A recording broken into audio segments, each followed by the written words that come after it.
नमस्कार विद्यार्थी मित्रांनो, आजच्या या व्हिडिओमध्ये आपल्या सर्वांचे स्वागत आहे.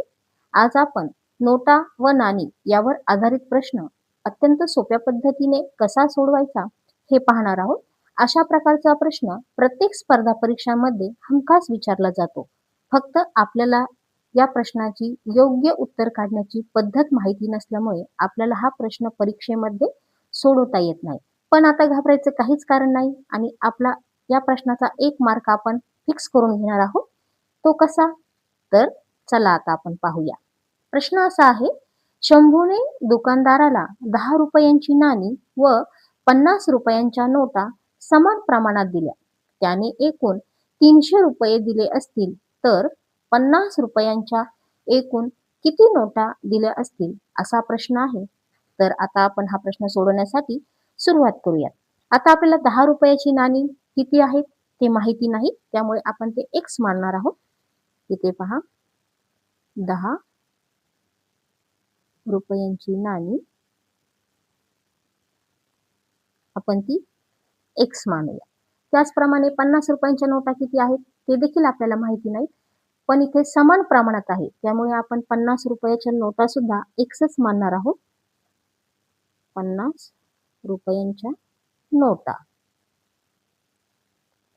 त्या देखील आपण या ठिकाणी xच मानलेले आहेत. म्हणजेच इथे काय झालं पहा, 10x आणि इथे खाली 50. आता आपण याचं उत्तर काढणार आहोत. आता खाली इथे काय करायचं आहे पहा, 10x. x का घेतलं? कारण की आपल्याला एकूण 10 रुपयाची किती नाणी आहेत ते माहिती नाही, त्यामुळे अधिक 50x. नोटा माहिती नाही, त्यामुळे आपण x घेतलेला आहे, 50x. आता या ठिकाणी एकूण रक्कम किती आहे? तर ती आहे 300 रुपये. म्हणजेच इथे आपण 300 लिहिणार आहोत. आता 10x अधिक 50x म्हणजेच किती झाले पहा, तर 60x. बरोबर. 10x अधिक 50x बरोबर 60x आणि बरोबर काय आहे, तर एकूण रक्कम किती आहे? 300 रुपये आहे.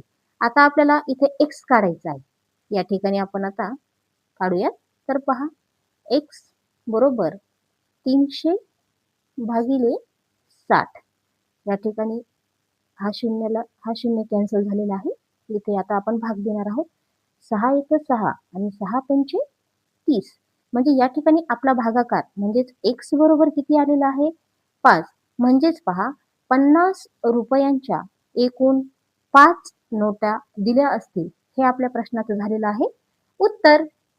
हा प्रश्न कसा वाटला नक्कीच कमेंटमध्ये सांगा आणि व्हिडिओ आवडल्यास नक्कीच लाईक देखील करा. थँक्यू.